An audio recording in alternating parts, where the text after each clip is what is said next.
Ayan ang aking yummy-licious na bread.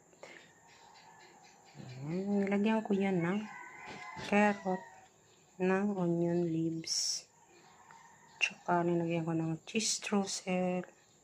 Ilagay ko ng salted egg na ginadgad. Tsaka linagyan ko siya sa ibabaw ng cream cheese, mga soupy-beers.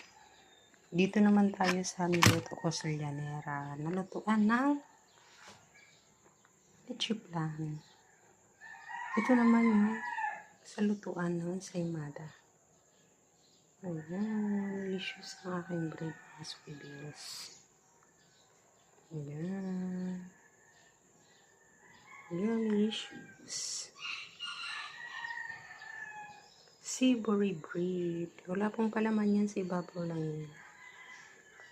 Yung delicious ang aking bread. Ayan. Love ko yung mga savory bread. Follow for more. Please subscribe my channel.